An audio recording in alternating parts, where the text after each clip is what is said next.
Hey guys, what's up? It's Fred Wolf here with CYMA Airsoft, and today I have a gun review for you guys. It is the CYMA CM041K or CYMA's MP5K. This gun is a full metal MP5K. I'll start out with the outside of this gun. So the upper receiver is metal. It is not a cheap pot metal. It is an aluminum alloy metal. So it's not steel or stamped steel, but it's better than pot metal. It's very heavy. I would say it's quite durable. I would trust it, but not trust to a dropping or hitting it up against something, but it is trustworthy enough, and it gives it that realistic mil-sim kind of feel to it because of the weight. You get I'll just start from the back and go to the front. From the back you get your one point sling mount. You can put a 1-point sling on it and hold it in the front like so. You get that. Like I said, your bottom receiver is a polymer metal. I'm not sure if it's the Navy SEAL bottom, but it is an MP5 bottom. The grip is really thick. It's I like it a lot. I mean, I have small hands, but this thing still, it's pretty thick, pretty nice. The trigger is metal. The trigger guard is polymer, like the rest of the body. You do get the nice fire selector trades on it, as it is also ambidextrous, as I'm controlling it with my thumb on the other side, which is, there's your obvious safe, semi, and full auto feature. There is actually, if you wanted to, there are slots in here. I know ICS makes a MP5 full collapsible stock. So if you didn't want it, if you couldn't get that PDW that CYMA offers, you could get the MP5 by ICS. You can get that and you can put it on the back, so you can still get that retractable stock, and you can keep it in all the way to keep it still as an MP5K CQB like worthiness. Messing with my autofocus there. I wish I would have taken that off. So yeah, you could put in an MP5 floatable stock or a collapsible stock or a UMP stock. There's a lot of stocks that you can get that you can put on the back for this. I would put in the collapsible stock, just because I would like to still keep it at a small length. I think the PDW stocks that fold and go to the side right here are pretty ugly in my opinion. You get your body pins right here that you can take out the back and house your battery. I'm not going to do that just because that takes way too much time, and it's pretty much universal. There are other people who have done videos on that. I just don't think anyone's done a video to do justice for this gun so far. Just saying that, I know Deathcore did a PDW. They're essentially the same thing. I just like the MP5K better. So getting up into the front part of the gun, you actually have your mag release, which is right there, and you actually have a button mag release where my middle finger is touching, and you can just push that and take the magazine out. The magazine that comes with this gun, unlike the Galaxy, which you get two magazines for, this one is a shorty style MP5 mag. It holds 65 to 70 rounds. I'd probably only put 60 in it, so the spring isn't too condensed. And most people say it's hard getting the magazines in this. I mean, you just got to put a little force into it, and there's a click, and you know it's in there. Just for me personally, I wouldn't keep your magazines in your gun if you're not using them. I've had hop-ups break doing that. The reason it's in here while I'm doing this review is just for aesthetics, to show off how good the short mid-cap magazine on this is. Coming up to the front of the gun, I'll switch it around here. There is the charging handle right there, but since I have the battery in it, I can't pull it back and do the old H&K slap, which I wouldn't do with this gun. Because for, I'm not saying don't ever do it, just with prolonged HK slapping it, which is impossible if you have the battery in, so it's no big deal. The bolt will break, it'll snap. I've heard it happen, I've seen it happen.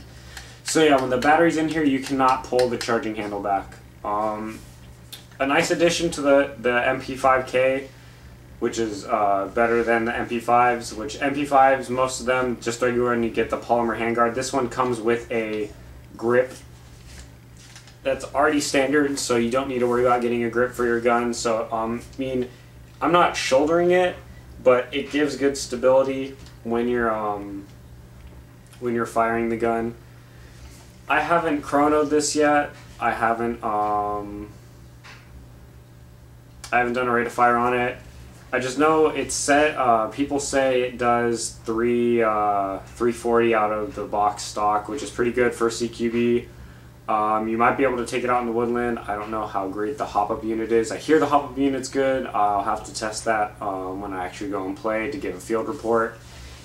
And something I didn't want to miss also are the iron sights. You get a front circle standard MP5 iron sight, and you get the adjustment sight in the back, which has two adjustments, one for a larger hole and one for a smaller hole. There's really no reason to change the iron sights. You're not really going to be looking down the sights when you use this gun.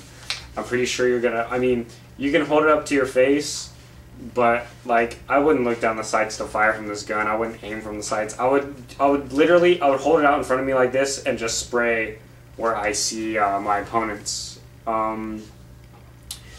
There is a rail mount up here, not an RAS rail mount. It is a specific MP5 rail mount. They purposely make MP5 sights, red dot sights. I would actually get the MP5 rail mount for this and put it on top, and then put a sight just so it's higher a little bit, because you don't have to shoulder it, you don't have to have it tucked in and not have your face mask like get in the way, or your whatever you're using. So you can hold it out here and get a sight on it. It'll work perfectly for you. Also to mention, in the body pin on this side, there is a sling mount there as well. I'm not sure. I don't know if I trust it just because it's a body pin. So overall, my opinions on this gun, I like MP5s. I like guns that are different, and this is a gun I don't see a lot on fields or in videos. I don't see a lot of MP5s. The reason for that being is I wouldn't get an MP5 because it has a version 2 gearbox. This MP5K comes with a version 3 gearbox, which is going to be more reliable and outlast your version 2s.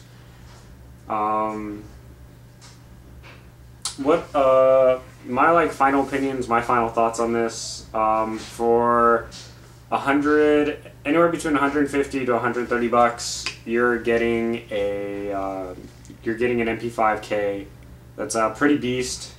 I got this from Airsoft Station, and I'm very happy with my purchase from them. Definitely, hopefully, do some more business with them. I mean, it's heavy. It weighs about 5 pounds. Like, I couldn't do this all day, not just because it's that heavy, but because I'm not that strong. Like, literally, I'm putting strain on my arm right now, and I don't know how long I can hold this up. Like, my hand's shaking already. There's no way I could just go like that and just shoot. You could probably do that with the Galaxy MP5Ks, but I mean, full metal MP5K, you get a version 3 gearbox that has metal bushings in it. That's way better than any of the Galaxy MP5Ks. I would get this definitely, just not only for the fact that it's a better internal build, because CYMA has done a lot better, but it's full metal. You get that realistic look, and you just get a gun that's basically going to do what you need to do to it. What I'm going to do with this, I think I am going to get that stock put on the back. I'm going to get a rail system for the top, but I'm going to put a PEC box in here on top, and I'm going to rewire the battery to the top of the PEC box. So the battery will sit in the PEC box, and I'll Dremel out part of the handguard so I can put fit the connectors and put them in there, just so I can get a bigger battery for this. I mean, the battery it comes with is a 9.6 9.6 volt 1200 milliamp battery. I hear the rate of fire with that battery is like 800, maybe pushing 9. I'm not sure. Like I said, I haven't chronoed it yet. I will be doing a video for that once I get a chrono. I mean, when it comes down to it, if I were to give this a rating, I would give it probably an 8 out of 10. The reason I give it an 8 is just because it is a CYMA.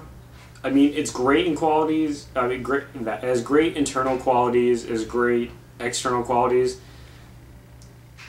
I think my biggest issue with this would have to be the battery space on the inside. I think, I mean, there really isn't much you can do to that, I mean, because the style of the gun that it is. So, I mean, that, and I don't know, there's really not a lot of complaints I could have with this. I mean, people would say, like, it's small, you can't use it in one lane. I'm about to find out, and I'm going to let you guys know how great this is, how well this performs.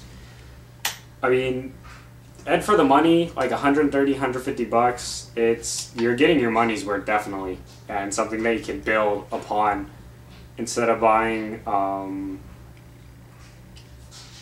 you know what, there isn't really anything you can buy. Like, pretty much it's the Galaxy, this, and a Tokyo Marui MP5K. No one else really makes an MP5K. So, yeah, I think I'm done with this review. This has been a longer video than I thought. Sorry about that, guys. But, I mean, great gun. You really can't go wrong with it. I would pick one up as soon as possible if you're thinking about getting this.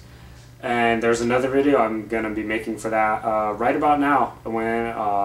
So yeah, I'm going to make another video explaining why you should pick up this or any other H&K product. So this is Red Claw Wolf, and I'm signing out.